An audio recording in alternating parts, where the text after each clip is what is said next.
So today I'm going to be showing you how to do a little bit of mapping for figuring out how we're going to decorate our Greek pots.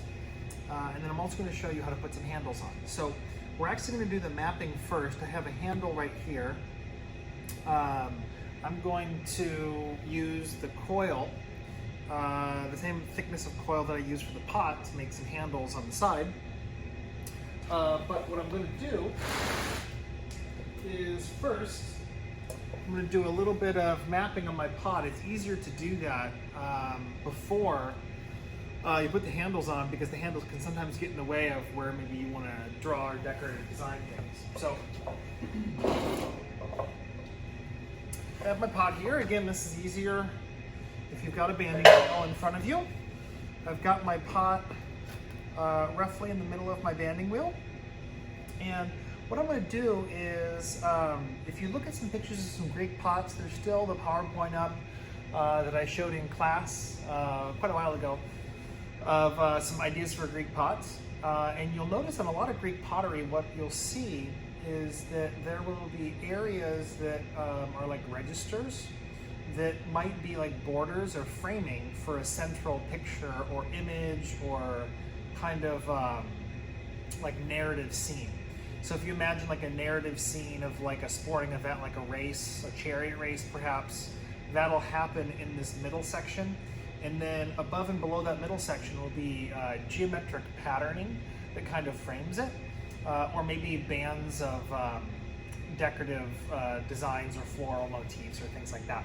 So I am going to be doing a central band. The easiest surface to decorate is going to be the center of a vase that is maybe closer to flat. The rounder something is, the harder it is to carve and decorate and to make it look nice. It doesn't mean it's impossible, it's just a little bit more difficult. So what I'm going to do is I'm going to take my banding wheel and spin it and draw a line. And this is where I'm going to be putting my decorative carving, or my like narrative carving of like a chariot race or a wrestling event or something. Above and below that are where I'm going to do some patterning. So what I'm going to do is I'm going to, now that I've got my registers done, I'm going to do some other registers of some places where maybe I want to do another pattern.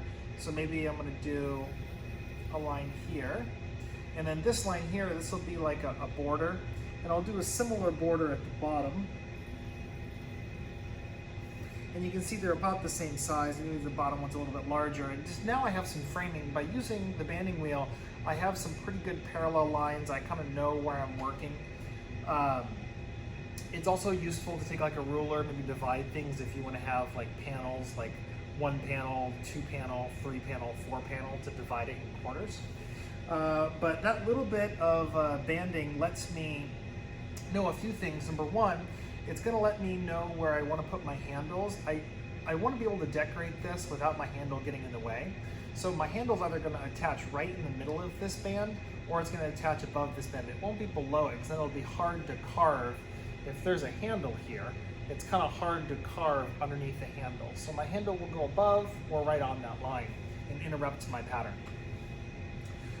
So now that I have those lines, I'm going to put my larger bat back on so you can kind of see what I'm doing. So I'm going to just cut a little piece of this coil off. This is definitely more clay than I need. And then what I'm going to do is I'm going to kind of roll this coil a little bit thinner, and I'm going to use it to kind of think about where do I want to put my handles. So this is like my rough draft handle. I want to see, do I like the handle sitting right there? If I put 2 handles on it like that, do I want it sitting on maybe the rim? Maybe I like it sitting on the rim where it attaches to the rim and it sits on this corner. Maybe I want it to sit here and there. And this is just kind of giving me some options. I like that. I think I like this. I like it on the top too.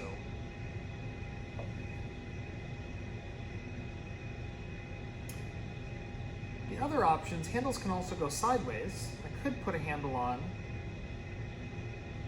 sideways like this and do like a sideways handle, and I would do another one on the same other side as well. So it really is up to you how you want to put your handles on. That's just my rough draft handle. Okay, so I was making this video on how to make the handles, and for some reason the video just stopped in the middle of the video, and I didn't notice that, obviously. So I finished the video and thought I was done. Look, I put handles on it, but none of you saw how I did it. So what I'm going to show you how to do is I'm going to show you how to attach the handles like I just did. I'm not going to take these off and re-put them back on because it'll ruin the handles. What I'm going to do is I'm going to do the same process of putting handles on. I'm going to do it on the other side. I just won't attach them. The actual attachment part of it I'll explain, but I'm not going to do in the video. You can do it yourselves. Okay? So what I'm going to do is I'm going to make my handles out of this clay. I'm going to roll some coils. So I used the rough kind of like outline handle to figure out what shape that I wanted it to be, and I figured out how I wanted it to look. And then I'm going to do some mapping out to make sure that the handles are symmetrical and they're next to one another and all that kind of stuff. When you're making your handles, it's important that you make sure that your handles are similar the entire time you're making them. You don't want to make a really good handle, attach it, and then try to copy that process again. It's best if you make the handles step by step at the same time and do one step on each one. They'll end up more similar than finishing one handle and then finishing another. So I've decided obviously where I want to put my handles and what shape I want them to be. What you'll notice about these handles is, maybe if you can see it, is it's wider down here and it's narrower up here. And then also I flattened the top of the handle out. The handles are no longer round. So I still have some cleanup work to do on these handles, but I've got my two kind of logs of clay here, and I want to make these into handles that are very similar to this handle. And you can see these are similar, but they're slightly different. This handle's a little thicker up here. So what I'm going to do, I'm going to move this pot for a second. What I'm going to do is I'm going to take my handles and I'm going to roll them as tapered handles. So this part down here that attaches to the pot, I'm going to actually make it, because when it attaches to the pot, if this is the wall of the pot, I want it to sit kind of straight. So I'm actually going to angle this so when it sits, it kind of sits like this. It's not going to attach like this. So I want like a 45-degree angle here. So something close to that anyways. So you can see I kind of have a thickened area that has an angle to it. And I'll do that to both handles. Now each handle has like a little angle to it. And then what I want to do is I want these handles to taper. I want this handle to be thicker up here and thinner down here. You don't have to do that, that's just what I want it to do. So what I'm going to do is I'm going to roll my handle, just like when I was rolling the coils for the recycling coil video. I want to roll the handle, or I want to roll this part very lightly with my hand, and think more side to side than forward and back. And you'll see now that my handle, because I'm only rolling one part of it, and I'm kind of pulling it, is it's tapering down. I'm going to do the same thing for the other handle as well. Now I also flattened the top of my handles just in case I want to decorate it. It's a lot easier to decorate a surface that's flat, similar to how I mapped out the pot. So what I want to do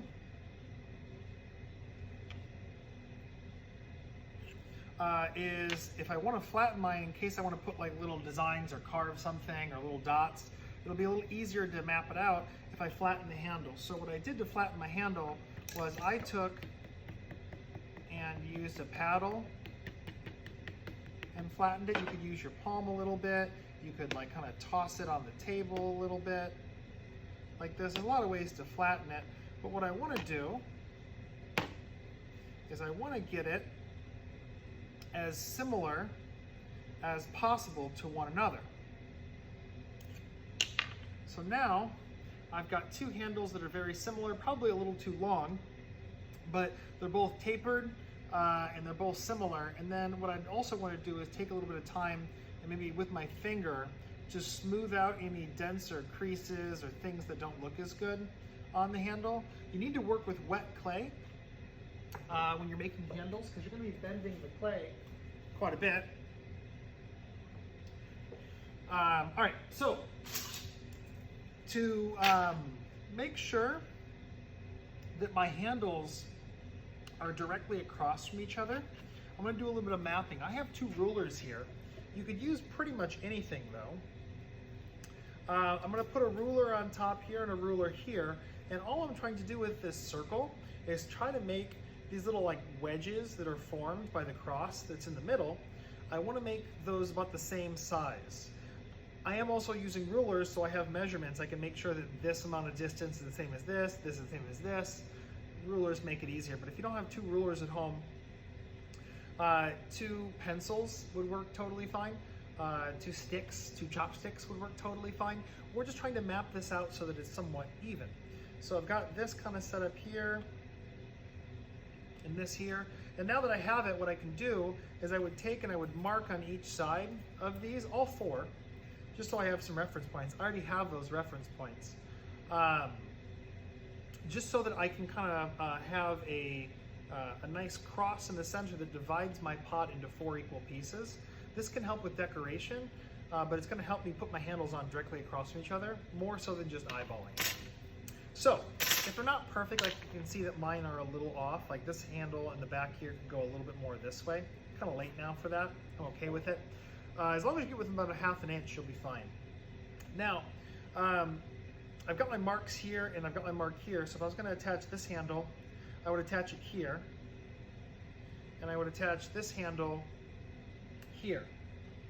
Now, when you're attaching your handle, the same way that we attach our coil, if you've got a wet piece of clay and a dry piece of clay, you want to scratch it, get it wet, scratch it again. I'm not going to scratch these handles because I'm not going to be putting 4 handles on this pot. So I'm just going to kind of push it down and it'll stick, but it won't be stuck very well. So you'll have to use your imagination. I have this band that I made, and I'm putting my handle in the middle of this band. So the nice thing is I'm going to attach the bottom of each one first. I know where it needs to be on the top here, where it's supposed to line up, which is nice. But if it's hard for me to kind of visualize where it would attach at the bottom, I can go in the middle of this little section that I have here, and I can use my metal rib. I'm going to do this in front of me because it's easier, and I can take my metal rib and I can draw a line and kind of roll my metal rib down the pot, and that'll give me a nice straight line, and that line will go all the way into this section here. So you can see that I have, if it's easy, not super easy to see I'm sure, but you can see it, I've got a spot right here. I would attach the handle right on that line, and then this part of the handle right on this line. So the way you're going to go about the process of attaching the handles, you're going to scratch and get this wet, scratch and get this wet. When you push them together, you don't want to just like smear with your thumb or your finger. We want to try to keep this bottom part a little thicker. And what we're going to do is we're going to kind of wiggle it back and forth. So you should see like bubbles and a little bit of mud squirt out. You won't see that on mine because I'm just kind of fake attaching it. But you can see I'm taking the handle and pushing it down and in like this. And I'm not just pushing really hard, I'm kind of wiggling it back and forth. And that wiggling is going to kind of help join them. And then at the bottom, I'm using my thumb to kind of tap it down, wiping it like this to try to get a nice smooth shape. And then I'll leave it like that. For my next handle, I do the same thing. I put the handle in the spot that it needs to be. I want to gently push it down so it's stuck. Then I'm going to wiggle it side to side to make sure it's stuck really well, wipe underneath it, and there would be my handle. Now, I'm going to be cutting these a little bit, perhaps. So if I wanted to cut them and I didn't like how long they were, I could go in with my pin tool and cut off a section of this here. And because these handles were the same length, I could cut off this exact same length off of this one, and they would end up being the same. Go. Okay, so if I put this guy down here too, I put this guy down here, let's make this stick a little better.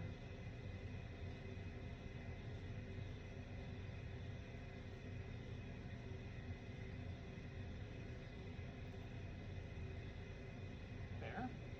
I don't care that they're not the same shape quite yet, because I can, move this out a little bit. I can move this out a little bit. Okay. So now that I've got my handles where I like them, what I want to do is then I can mark on this top part where it attaches. And I don't want to attach too much, so I'd go around it and I would make a little mark on each side where I know that they're nice and straight. I'm looking at them, they're nice and straight. I would pick this guy up here like that, put this guy back up here like this, and then now I can scratch in the area where the handle attaches, and scratch in the area where the handle attaches, scratch up here, get them both wet, and then reattach. And once I got them reattached,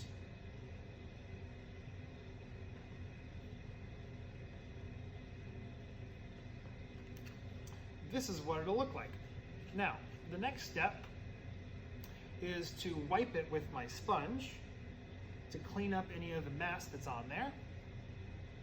I can go around my finger and lightly smooth the handle. I want to get rid of any dents that I can see, because the dents will really show up later, even small ones. And I'm just using the side of my finger very lightly and just trying to get any little dents out, because light will, when this gets glazed, will hit these and it won't look nearly as good if the light doesn't hit it right. So, about decorating, the next video is going to be showing you how to carve and all that kind of stuff. I'm still not 100% sure how I'm going to do this. I'm sure you guys know by now that we're not coming back this year, which is going to make like the decorating and taking home process a little trickier. I think I have a solution for how you guys can decorate things. Okay, thanks for watching.